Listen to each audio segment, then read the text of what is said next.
today we baked a sample cake that I would like Dora to taste. This is one of my favorite flavors. It's lemon.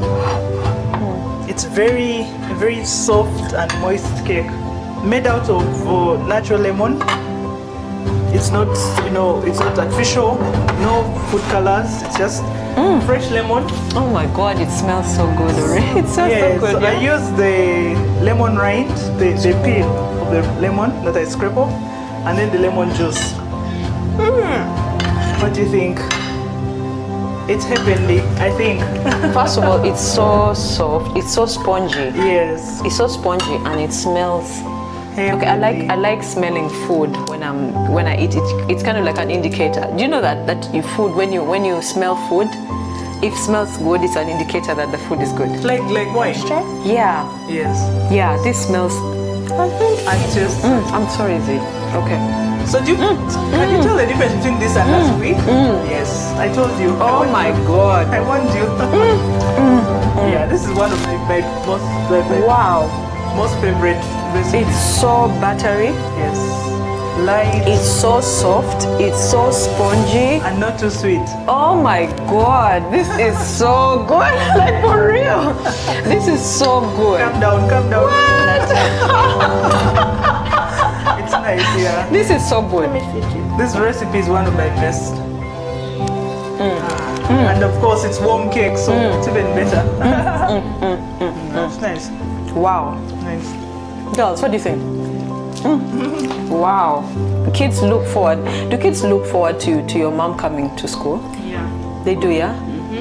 So you always bake for Jill and take for her this cake? This and chocolate.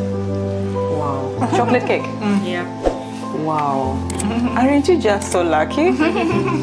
You're so blessed. You're so blessed.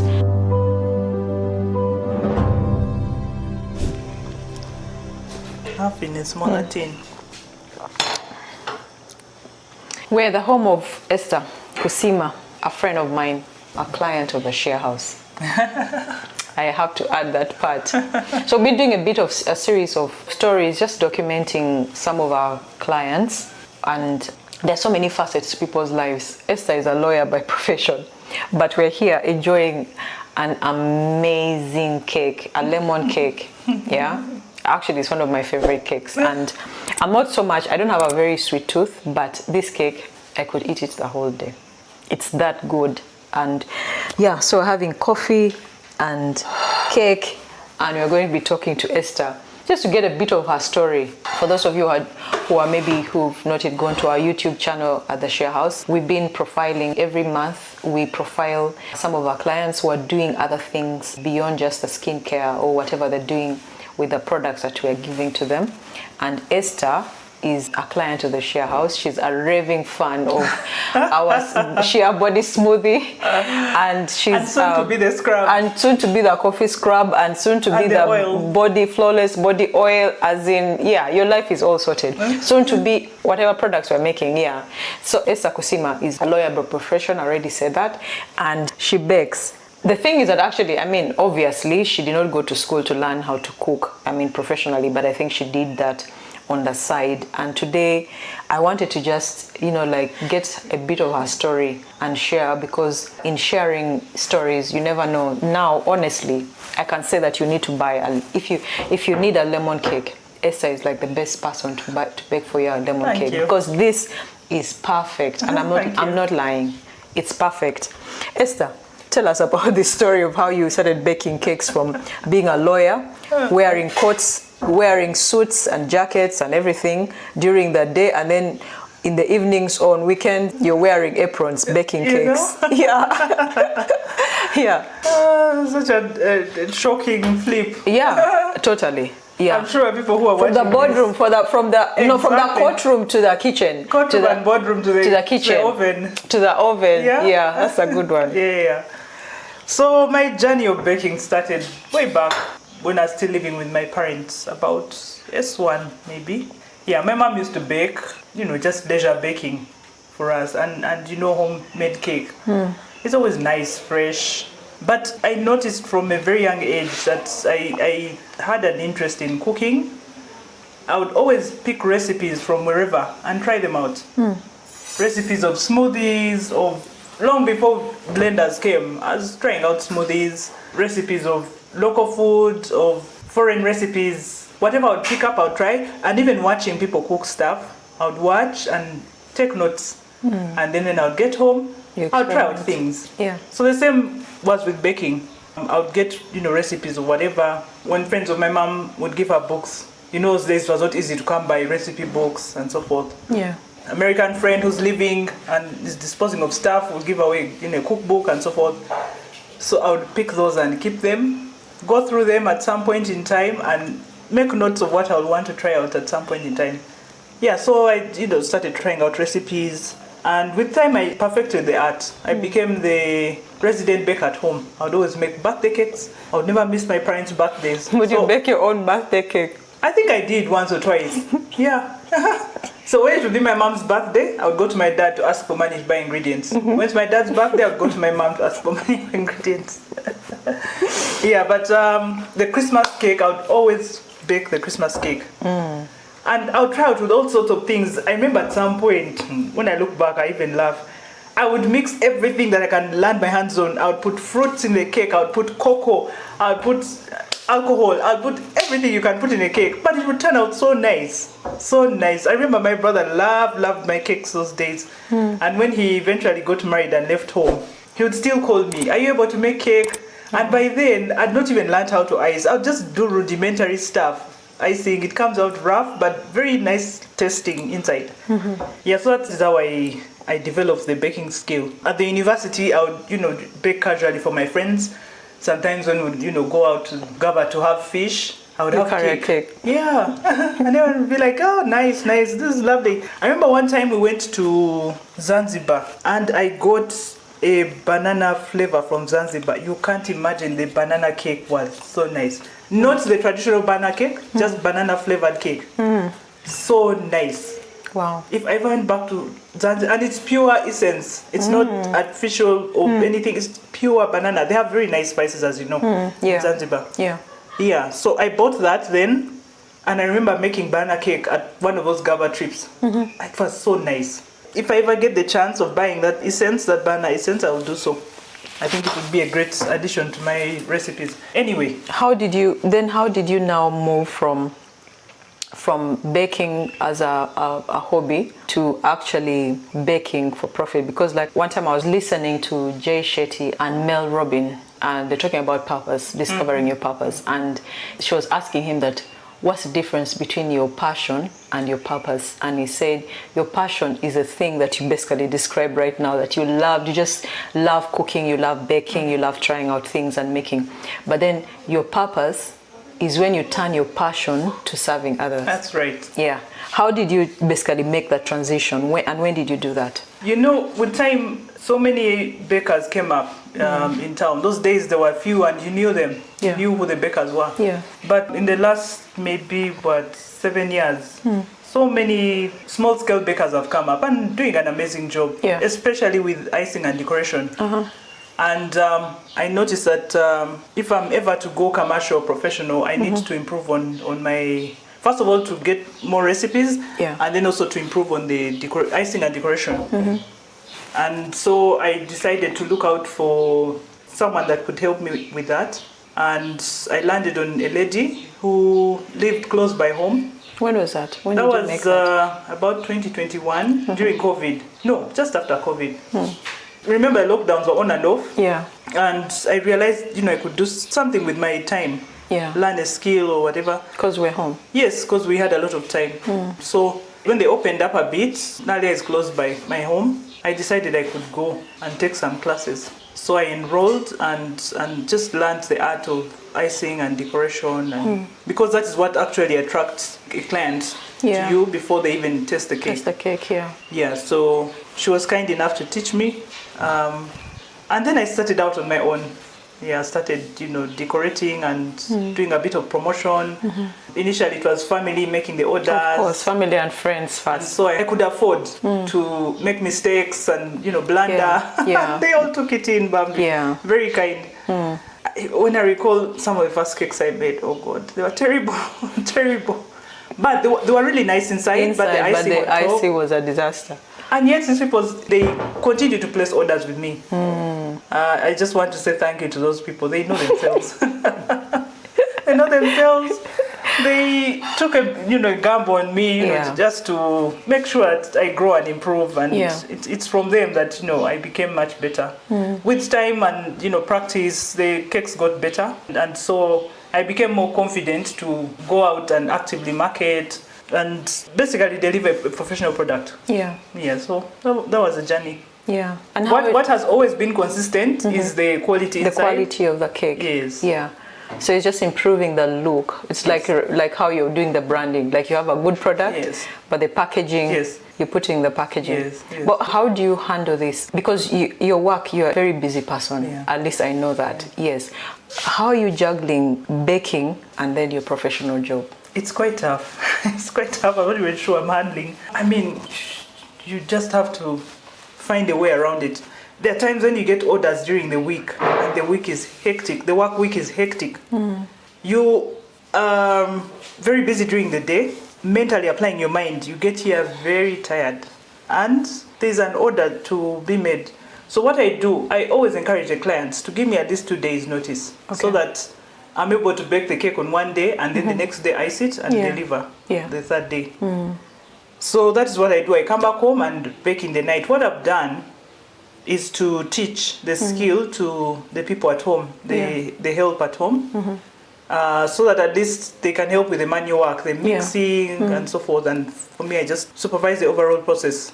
So they help a bit, but many of those nights you sleep late, 1 o'clock, 2 o'clock. There are times when you bake and the cake flops, and then you have to repeat the process.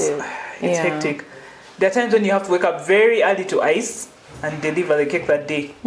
But you need to find a way of balancing. So what I do on those times when I have to bake in the evening, I usually compensate after I've delivered the cake. I make sure I go to bed early to catch up. Otherwise, by the end of the week, you're finished. Almost unable to fully apply yourself at work. So you need to find a balance. I'm sure you've had some of those financial literacy classes where we're encouraged to find alternative streams of income. This is one of those areas where you can not effortlessly, but you'll make money without so much hassle. This is something you do from home. You're not renting an office. You're not employing so many people. It's something you can do with very minimal cost and make money to supplement your income. It's one of those things where if everything else has failed, you've lost a job, you've retired, you can continue to do and make money out of it. What was your reason for starting? Because you've been baking usually, before for family, just, like for family occasions. What made you now start doing it like as a profit-making business? Yeah, profit, of course. Profit, but also I just like to deliver good products to people and see the joy that it brings to people. When I make a cake or I've cooked something and I get positive feedback about it, I feel happy that I've made someone happy. That gives me a lot of joy actually. When someone calls and says the cake was so nice, gives me a lot of joy. So that too. And because of that, when I'm doing whatever I'm doing, I do it with all my heart. People actually ask, your cakes, the quality of your cakes is so nice. Do you actually make profit out of it? Yeah, because some bakers tend to compromise on certain things to cut costs. I don't do that. I go all out, make a very good product. And these products are self-marketing. If you do a good cake, people will ask for your number, people will place orders, and that brings in money, which is a good thing. It can be a full-time job on its own, but of course the dynamics then would be different. You need to basically scale up, employ people, train. Do you see yourself going that direction? At the moment, it's a bit tricky. It's a bit tricky. As you know, with business, you can't fully delegate. You have to be present in the business to do the supervision, quality control, and so forth. You may engage people to do all that, but oversight, basically. It's very important. It's not one of those things you may successfully delegate. Yeah. At the moment, I am still deeply involved in my professional work. Which you love to. Yes, which I loved as well. And so that is sort of preventing me from scaling up the business. Yeah. But it's something I'm considering seriously. I don't know if I'll be able to work until official retirement age. Maybe at some point I may have to jump ship and at the right time, get everything into my kind of passion. like just aligns. Yes. Yeah. But I wanted you to tell me more about that because you talked about how you love making people happy.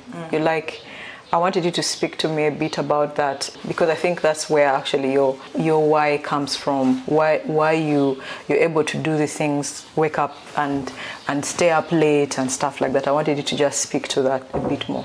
Yeah, cake it's a celebration, yes. It's therapeutic as well. One of those things which, when you're sad and someone brings you cake, homemade cake. Yeah. When you're celebrating, a happy occasion, a birthday, or whatever else it is, or even just celebrating life. Yeah. Cake is, one of those things that is your first option. You've had a good meal and, you want to have dessert. Cake is one of those things. It brings pleasure, joy, and for me, that is one thing I like to do. To just, make people happy, know that, I've lifted someone's spirit, excited someone from my product. I always bake cake when I'm going to visit the children in boarding school. And I don't know how many mothers are doing those things. So I bake, yes, and my daughter was telling me that when her friends get to know that she's been visited, the first question is, did they bring cake? She's known for, having cake, but I can imagine the joy that it brings to those children in boarding school, and then you have this nice cake to eat. One of those things that you'd look forward to. Yeah. And I'm sure that's one thing they'll remember her about. She used to have cake. Yeah, her mother used to bake her cake, bring her cake every visitation. Yeah. That's amazing. So, when the children are getting confirmed, I do their cakes myself. Wow. I bake them myself, yes. I basically don't buy cake. Even for their birthdays? Yeah, I bake them, all of them. Oh, wow. Wow. I still do the Christmas cake for my wider family. Everyone knows and everyone has learned to expect a cake at Christmas. Yes, but I think I like what you're saying, that you, basically for you, it's about extending the joy, extending the happiness and spreading it. And I think also when you talk about, as in when you're baking, it's a way of decompressing. Like sometimes when you're stressed and you just come and, I don't know, do you find... One of those things, I mean, people turn to their mobile phones, people go alcohol, smoking, people smoke. Do all kinds of things, For me, it's baking. No wonder that's why you can be up until like the wee hours of the morning. Everyone goes to bed. There are times when my daughter stays up. I remember one incident, she stayed up. She said, "Mommy, I'm going to bake with you tonight." So she stayed on, and then at some point she said, "Just excuse me for a minute, let me come." She didn't come back. She came back. It was like 2 a.m. And she had really pushed. I was grateful that she was able to stay with me until that long. But I needed to push on and finish. I think I slept about 3:30 that night. There's Christmas time, I don't sleep. We always travel to the village for Christmas. So the night before we travel, I'm, doing final touches on our Christmas cake, because the rest of the day I've been working on everyone else's orders and ensuring they're delivered. So I do the home one last. Wow. This particular night, I had several orders that were pending. I baked until about 5 in the morning. In fact, there's someone who came here who was supposed to travel together, so he came to spend the night with his son. So they said good night and went to bed. In the morning when they got up, they found me here. It's the exact spot. So I baked, and then finished, packed. There were some orders that were to be picked. I packed everything, then packed my stuff, and then headed to the village. I don't know how we got to the village, because I slept the whole way to the village. And even when we got there, after saying my greetings, I went and slept. Until dinner time. But your heart was full because you had accomplished what you needed to do. Everything.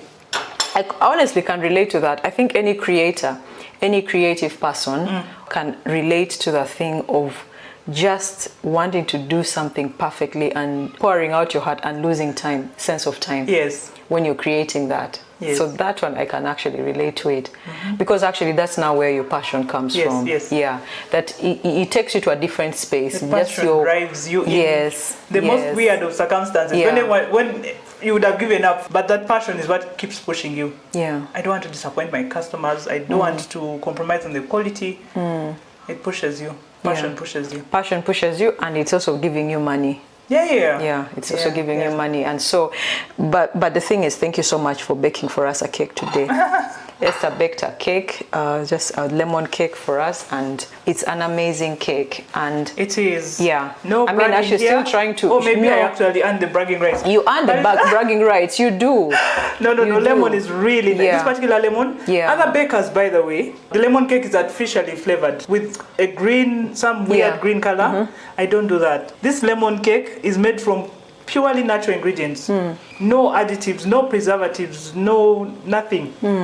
As I say, the lemon is pure lemon, fresh. Actually, this is what I used. I used the rind. This is where's my other lemon? Okay, this is a lemon with its full rind. And then this one I scraped off the rind. I grated it. Yeah. So this is what I used, plus a bit of a juice. The juice from 2 lemons. Yeah. Is what gives it that lemon taste. And you can actually feel the lemon, so there's no need to add anything artificial. So it's perfect. Natural perfect. lemon. It's really perfect. Thank you. And we appreciate. We're so grateful. Thank you. So Thank you. even as Esther figures out her next steps, I'm sure she will in time. She can still bake a cake for you. For I your still birthday. do. I take orders. She still takes orders. Yeah. Her number is going to be on the screen. We shall put her number on the screen. I think it's even there. An email address. And then you can make an order. Just remember, she needs at least 2 days notice, so she can bake and then ice the cake for you. Yeah. So if you want to continue spreading happiness and joy around, or celebrate a birthday, an anniversary, whatever, or just take a cake, or just eat cake in your house, or take for your children. Tell them about the fruits that have been soaking. The fruit cake. So the thing is, this contains soaked fruits, raisins, yeah, with alcohol, brandy, and she's been soaking this now. This is 6 months old. 6 months old, and she's planning to do this to use them for Christmas cakes, the fruit cake. So I've already placed an order for this one. Yeah. So I soak the fruits. Yeah. I buy dried fruits, and then the dried fruits are hard. Yeah. Of course, because they're dried. Yeah. So I soak them so they soften and have that soft feel in the cake. The longer you soak them in the brandy, the more potent they become. I don't want to use the word potent, but they absorb more of the brandy, and it has a very rich smell that makes fruit cake very nicely scented, basically. Yeah, and tasty too. So I soak them, and they mature in the brandy. By Christmas time, they'll Guys. When you taste the fruit in the cake, you actually feel the brand in it, and not in an overpowering way, just nicely flavored and soaked. I'm looking forward to. I already placed my order for a fruit cake. Keep calm. It's just 130 thou. Yeah, for a fruit cake. Size. But you make bigger sizes as well. Yeah. Bigger sizes. So 130 is the cheapest, and as the size gets bigger, the price increases. Yeah. Yes. Yeah. So you guys, we need to put our orders early, because this one I'm going to soak many, but I need to fill this tin and probably another one. Yeah. In preparation for I think Christmas you're going to orders. Christmas orders. She's already soaking, preparing for your Christmas orders. So you need to try out. I can't wait to try out the fruit cake. You'll love it. Yeah, I'm sure I will. If this is an indication, that's a good thing. Yeah. Esther, thank you so much. Thank you for being a raving fan of the Share House, and I know that your business is going to flourish because you've put in your heart into it, and you're going to. It's going to. One day we shall come back and review and look at this video and be like, oh my God, this far the Lord brought us. Yeah. So let's support each other. Let's be family. Let's support each other, and let's all grow together and continue. Esther is helping us to spread our joy, our happiness around us. So let's celebrate. Make an order with Esther, and she'll be happy to serve you. Yeah. Thank you so much, Esther. Before we close, I just want to say thank you to the people who placed their initial orders with me. Yeah. At the time when my work was quite something. And they never stopped ordering. They kept coming, and with time I improved. But they stuck with me. They gave me a chance and gave me the opportunity to improve. Yeah. You know your sales. Yeah. Thank you very much. Awesome. Yeah. Awesome. Thank you.